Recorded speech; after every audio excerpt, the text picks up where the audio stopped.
Hello friends, स्वागत है आप लोगों का फिर से आपके प्यारे यूट्यूब चैनल प्रेरणा लर्निंग हब में। और मैं आप लोगों का तहे दिल से स्वागत करती हूँ इस एनसीईआरटी के टॉप 20 सीरीज में। आशा करती हूँ कि आप लोग स्वस्थ होंगे, अपनी प्रिपरेशन में अच्छे तरह से लगे होंगे। और आइए जुड़ते हैं एक और शानदार सेशन के साथ।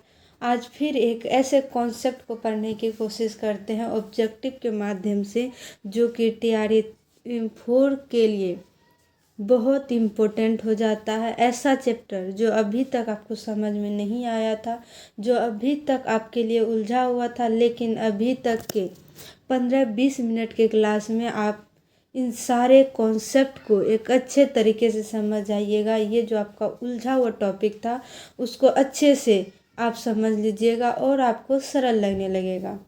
तो आइए आज हम टॉप 20 क्वेश्चन की सहायता से इस चैप्टर को समझने की कोशिश करते हैं, जो कि हमारा एनसीईआरटी क्लास 6 का है। एनसीईआरटी क्लास 6 का है और इसका जो है थ्योरी का क्लास हो चुका है कंप्लीट, एनसीईआरटी क्लास 6 का। अगर आप लोग नहीं देखे हैं तो प्लेलिस्ट बना हुआ है, जाके देख लीजिएगा। मेरा था प्लान कि जैसे ही थ्योरी क्लास ख़त्म होगा तो टॉप 20 क्वेश्चन हर चैप्टर से लेकर के आऊँगी और थ्योरी के साथ साथ आपको ऑब्जेक्टिव क्वेश्चन किस तरीके से एग्जाम में बनते हैं और किस तरीके से बनाए जा सकते हैं, उन सारे चीज़ों के बारे में भी आपको बताया जाए। इसीलिए मैं आपके लिए टॉप 20 क्वेश्चन लेकर के आती हूँ, रोज़ाना आपके लिए लाती हूँ। चलिए अब ज़्यादा बात ना करते हुए टॉपिक पे आते हैं।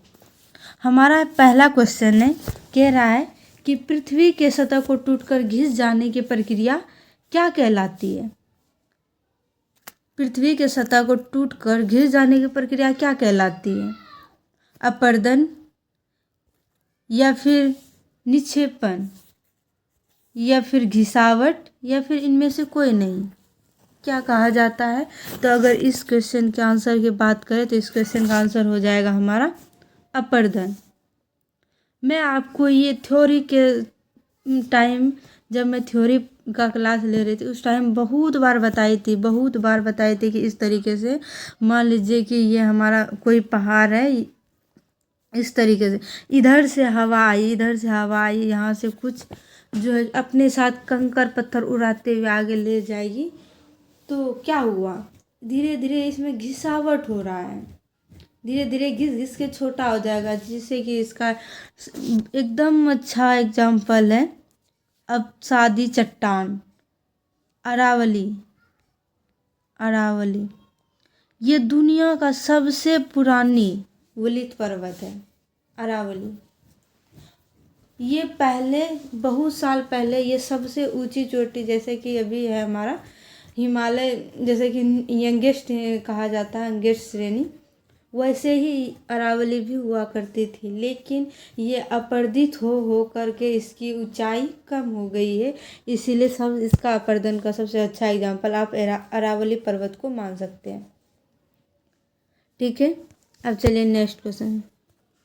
और आपको यहाँ पे एक और चीज़ समझाने का कोशिश कर देती हूँ। आपको अपर्दन तो समझ में आ गया, आपको निक्षेपण भी समझा देती हूँ। यहाँ पे ध्यान दीजिएगा, यहाँ पे निक्षेपण किसको कहा जाता है कि आप यहाँ पे देखें, हवा आई, चट्टान के जो भी धूल कण थे उसको उड़ाते हुए लेके गई, यहाँ पे अपर्दित हुआ, ये हवा आगे चलते गई, जहाँ पे हवा का वेग कम हो जाएगा, मतलब जहाँ पे हवा स्लो हो जाएगा, कंकर पत्थर क्या करेगी, यहाँ पे गिरा देगी, यहाँ पे जमा हो गया, यहाँ से उड़ाई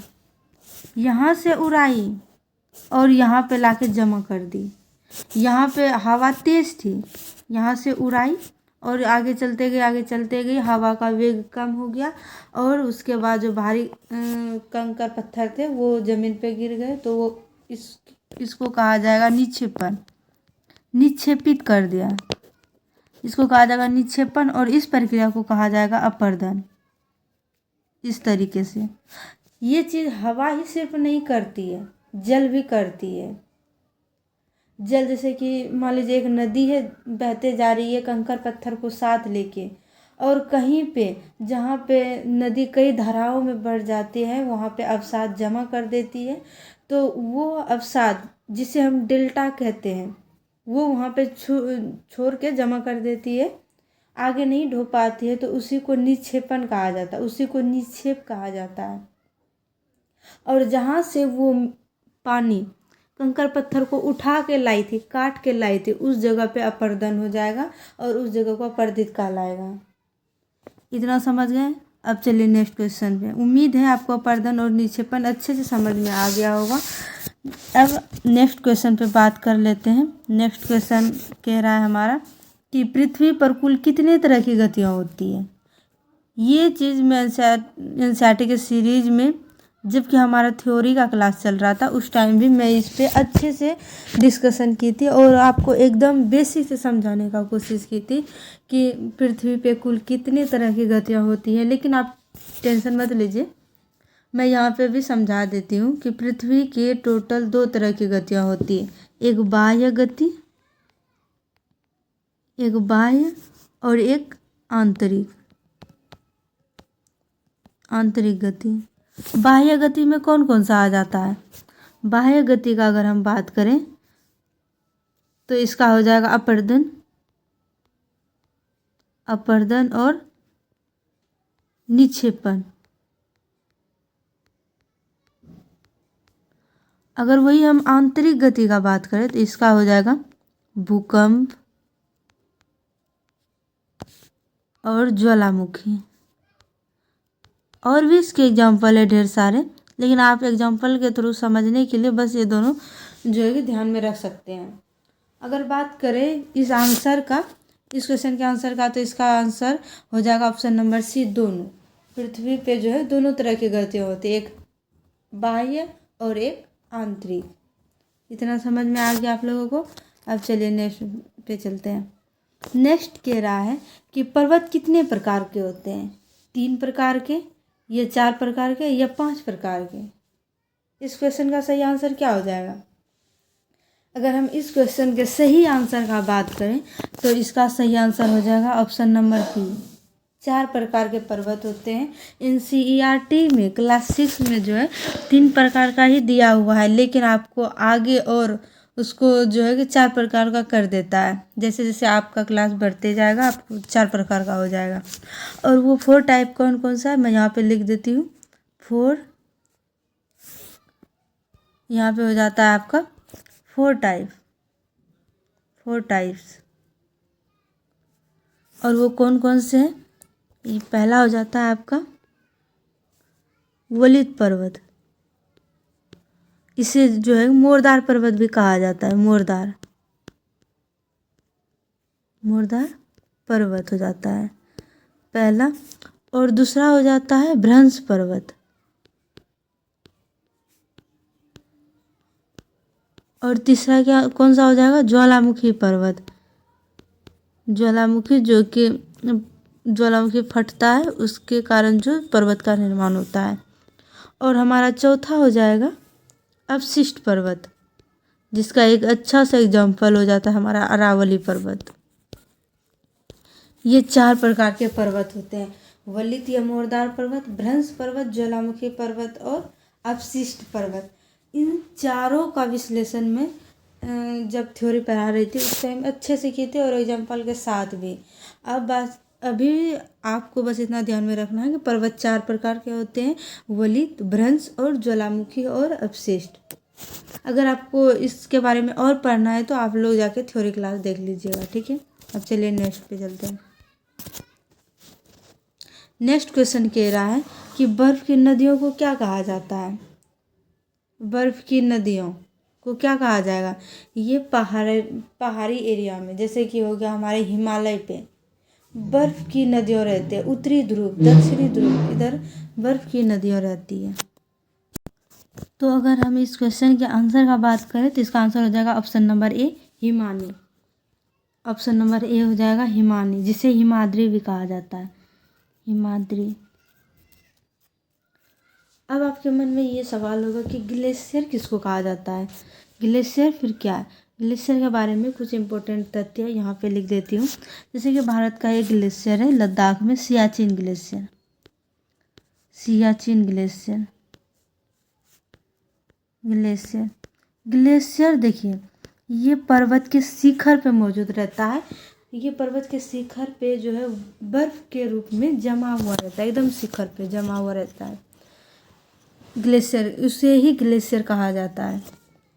ठीक है। और सियाचिन ग्लेशियर से एक नदी निकलती है जिसे कहा जाता है नुब्रा नदी। ये चीज़ बीपीएससी तैयारी में पूछा गया है, बीपीएससी तैयारी में पूछा गया है। इस चीज़ को आप ज़रूर ध्यान में रखिएगा। सियाचिन ग्लेशियर कहाँ है? लद्दाख में, और इससे नुब्रा नदी निकलती है। ठीक है। अब चलिए नेक्स्ट पे चलते हैं। नेक्स्ट क्वेश्चन कह रहा है कि इनमें से कौन सा वलित पर्वत का उदाहरण है? वलित पर्वत का उदाहरण कौन सा हो जाएगा? वलित पर्वत आपको तो अच्छे से पता होगा, ये मैं बहुत बार बताई हूँ वलित पर्वत क्या है। जैसे कि मान लीजिए ये एक प्लेट है, ये एक प्लेट है पृथ्वी के नीचे, और यहाँ पे जो है कि मैग्मा पाया जाता है 1900 डिग्री सेल्सियस पे। जब ये मैग्मा गर्म होती है तो इस तरीके से जब गर्म हो जाती है तो ये जो है कि प्लेट आपस में जो है टकराती है। ये प्लेट इधर से आया, ये प्लेट इधर से, टकराने के बाद क्या होता है कि इस जगह का जो भूमि है इस तरीके से उठने लगती है, इस तरीके से उठने लगेगी, इस तरीके से उठने लगेगी। और ये जैसे आपको एकदम परत के तरह दिखाई दे रहा होगा, इसे ही कहा जाता है वलित पर्वत। और इसका सबसे अच्छा एग्जाम्पल है हमारे लिए हिमालय। हिमालय इसका एग्जाम्पल हो जाता है। हिमालय वलित पर्वत का उदाहरण है। और ये अल्पास और यूराल जो दिख रहा है, ये दोनों भी वलित पर्वत का उदाहरण है, जो कि हमारे यूरोप में पाया जाता है। तो अगर इस क्वेश्चन के आंसर का बात करें तो ऑप्शन नंबर डी हो जाएगा। यहाँ पे थोड़ी सी आप सुधार कर लीजिएगा, यहाँ पे इनमें से सभी कर दीजिए, इनमें से सभी। और इस क्वेश्चन का आंसर ऑप्शन नंबर डी कर लीजिए। इनमें से सभी हो जाएगा वलित पर्वत का उदाहरण। हिमालय भी हो जाएगा, अल्पास भी हो जाएगा, और यूराल भी हो जाएगा। इतना समझ गया आप लोग वलित पर्वत के बारे में। प्लेटें टकराएगी, जैसे एग्जाम्पल के थ्रू मान लीजिए आपके मन में ये सवाल होगा प्लेटें क्यों टकराती है। जैसे कि आप एग्जाम्पल के थ्रू समझिए, आप जो है चावल बना रहे हैं, टोपिया में चावल बनाते हैं, तो उसमें पानी दिए, चावल दिए, फिर उसको जो है अच्छे से प्लेट से ढक दीजिए। जैसे पानी बहुत गर्म होता है, उबलने लगता है, तो कैसे उस पर रखा हुआ प्लेट ऊपर नीचे होता है कि नहीं?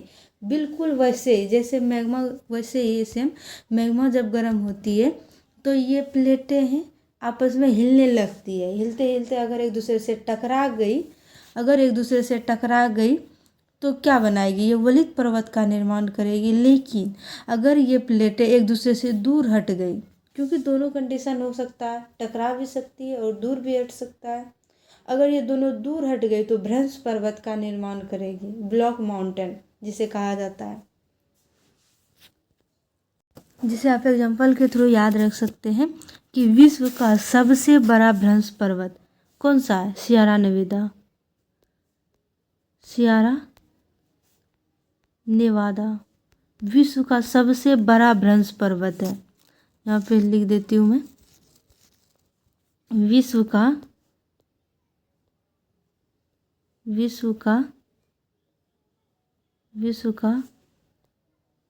सबसे बड़ा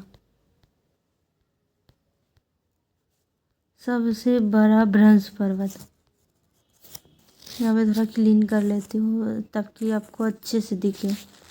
बड़ा भ्रंश पर्वत, ये जनरल नॉलेज के लिए आप याद कर लीजिएगा कि सियरा नेवादा विश्व का सबसे बड़ा भ्रंश पर्वत है। ठीक है। अब चलिए नेक्स्ट क्वेश्चन पे चलते हैं।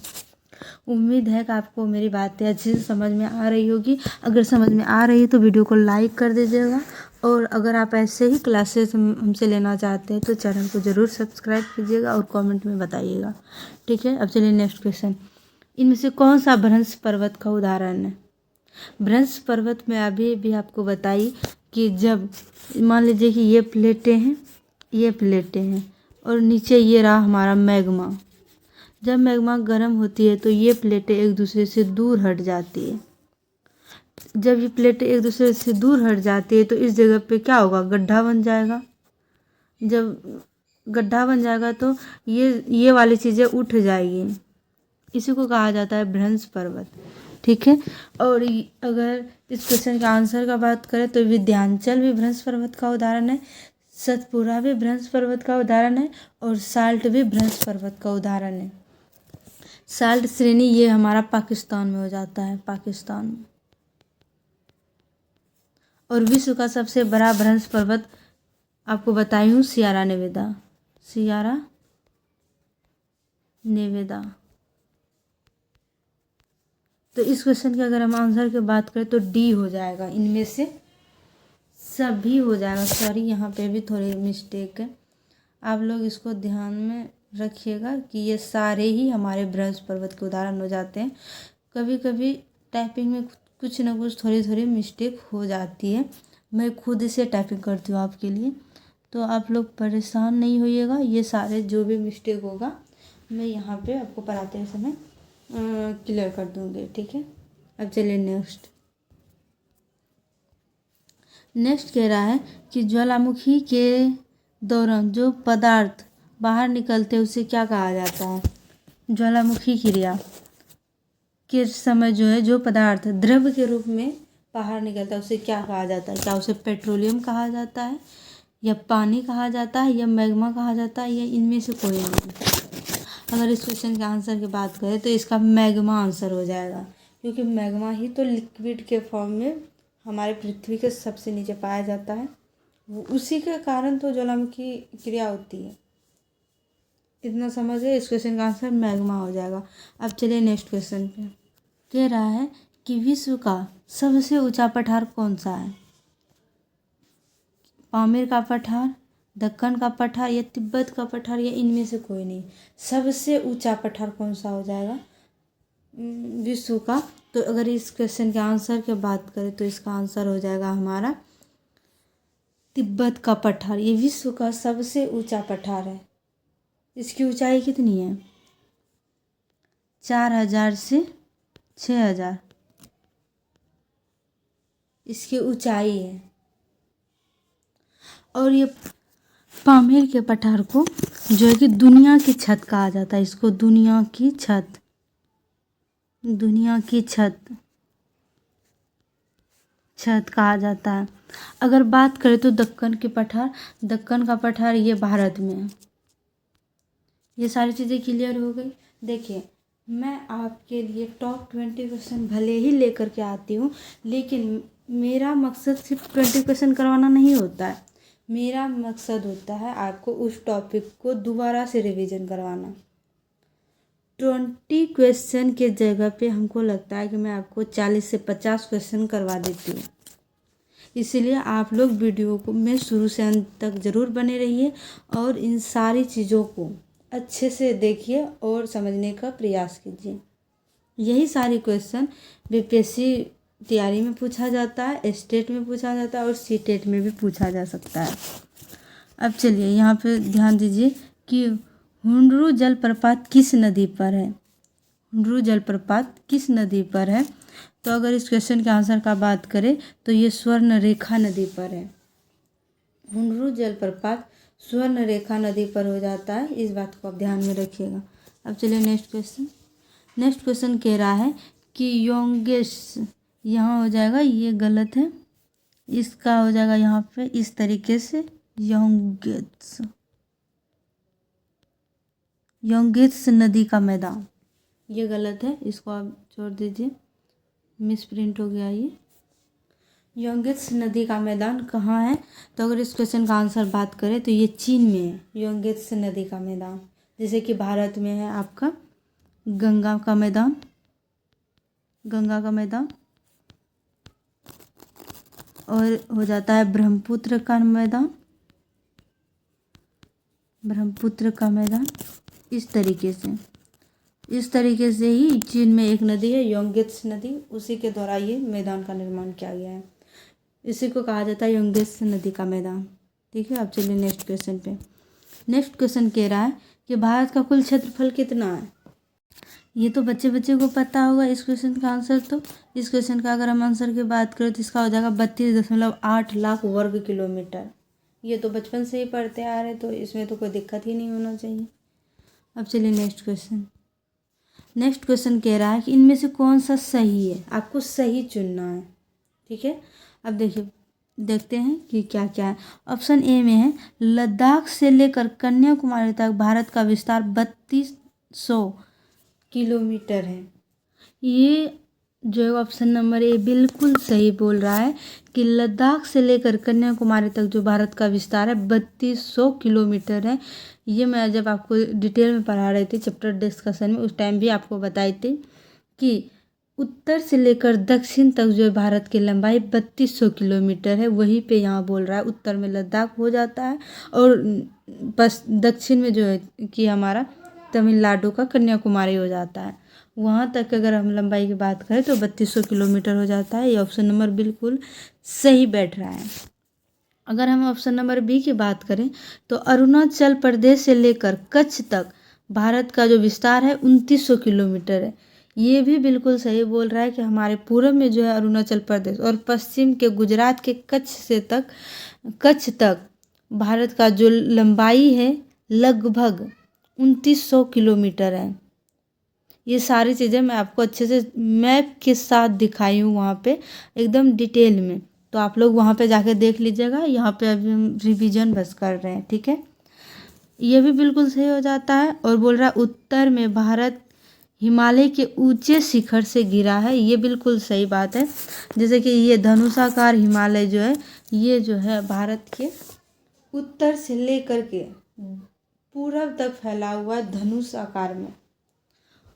और हिमालय जो है कि 3 श्रेणियों में विभाजित है। ये सारी चीज़ें मैं आपको बता चुकी हूँ। तो अगर इस क्वेश्चन के आंसर का बात करें तो इसका आंसर हो जाएगा ऑप्शन नंबर डी, इनमें से सभी सही है। ठीक है, अब चलिए नेक्स्ट क्वेश्चन पर आते हैं। नेक्स्ट क्वेश्चन कह रहा है पाक जल संधि किसके बीच है। भारत और श्रीलंका के बीच, या भारत और पाकिस्तान के बीच, या भारत और चीन के बीच, या चीन और पाकिस्तान के बीच। अगर पाक जल संधि की बात करें तो इस क्वेश्चन का आंसर हो जाएगा भारत और श्रीलंका के बीच। ऑप्शन नंबर ए सही हो जाएगा। भारत और श्रीलंका के बीच हो जाता है हमारा पाक जल संधि। जैसे कि मैं आपको यहाँ पे थोड़ी सी डायग्राम के थ्रू भी समझा देती हूँ। मान लीजिए ये हमारा इंडिया का जो कि दक्षिणी हिस्सा है और ये रहा हम यहाँ पे कुछ इस तरीके से श्रीलंका है। ये श्रीलंका हो गया और यहीं पे बीच में जो है इस तरीके से यहाँ पे इसी को कहा जाता है पाक जल संधि। पाक जल संधि क्योंकि इधर से बंगाल की खाड़ी है, इधर बंगाल की खाड़ी और इधर हो जाता है मन्नार की खाड़ी। बंगाल की खाड़ी को मन्नार की खाड़ी से जोड़ती है। जब दो बड़े जल राशि को जोड़ती है तो उसे ही पाक मतलब जल संधि कहा जाता है। तो भारत और श्रीलंका के बीच जो जल संधि है उसे पाक जल संधि कहा जाता है। पाक जल संधि के नाम से जाना जाता है। ठीक है, अब चलिए नेक्स्ट कह रहा है कि हिमालय को कितने मुख्य श्रृंखला में विभाजित किया गया है। तो इस क्वेश्चन का आंसर तो मैं पहले ही बता चुकी हूँ। इसका आंसर क्या हो जाएगा, इसका आंसर हो जाएगा ऑप्शन नंबर ए 3। कौन कौन सा, पहला हो जाता है महान हिमालय,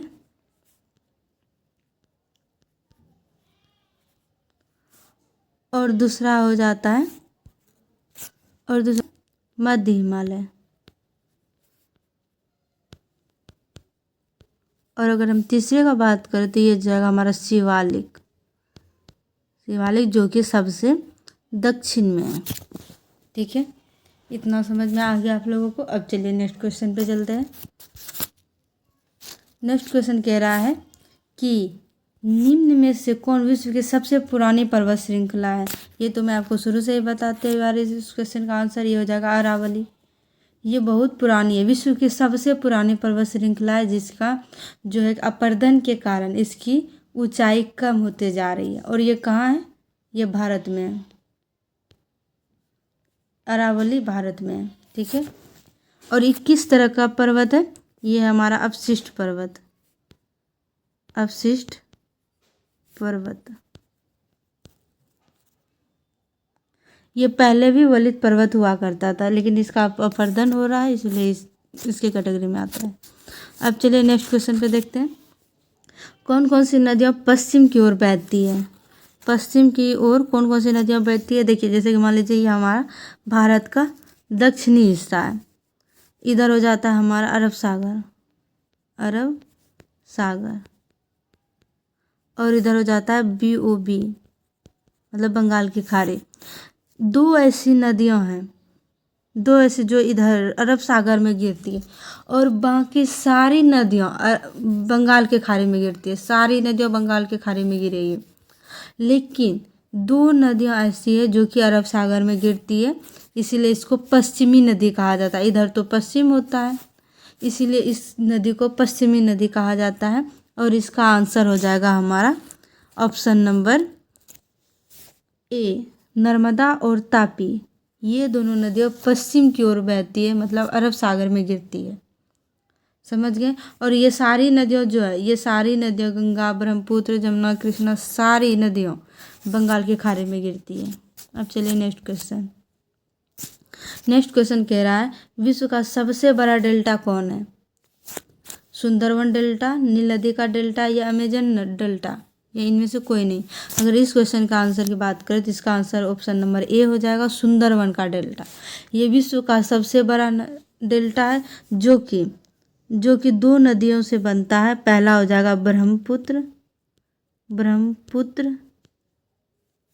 और दूसरी नदी हो जाएगी गंगा। ये दो नदियाँ जब मिलती है तो एक जगह पे अवसाद इकट्ठा कर देती है, और वही सुंदरवन का डेल्टा कहलाता है। इतना समझ में आ गया आपको? ये विश्व का सबसे बड़ा डेल्टा है। अब चलिए नेक्स्ट क्वेश्चन पे। नेक्स्ट क्वेश्चन कह रहा है कि इनमें से कौन सा सही है? अब देखिए, सही पूछ रहा है।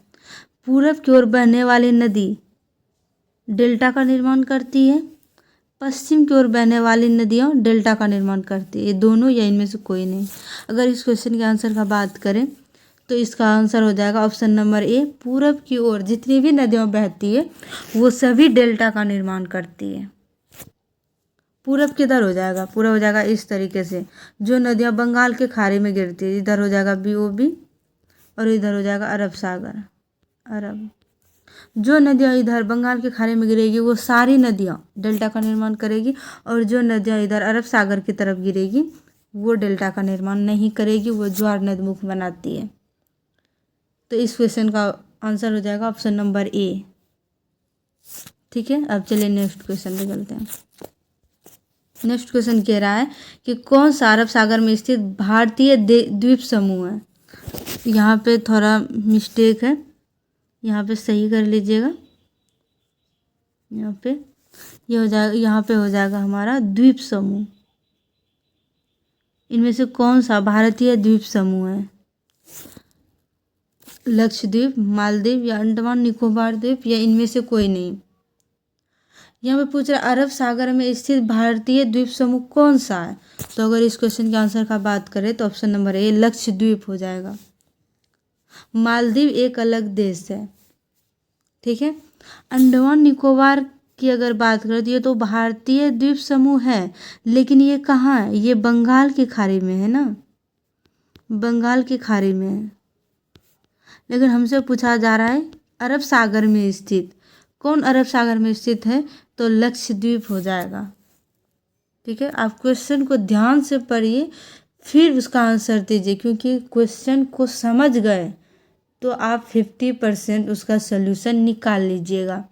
अगर आप क्वेश्चन को ही नहीं समझ पाइएगा तो 0.1% भी सल्यूशन नहीं निकाल पाइएगा। इसीलिए क्वेश्चन को समझना बहुत ज़रूरी है। ठीक है, अब चलिए नेक्स्ट क्वेश्चन और लास्ट क्वेश्चन देख लीजिए। सह्याद्री को अन्य किस नाम से जाना जाता है? अरावली, पश्चिमी घाट, या हिमाद्री, या इनमें से कोई नहीं। उसे ही कहा जाता है सह्याद्री या हिमाद्री।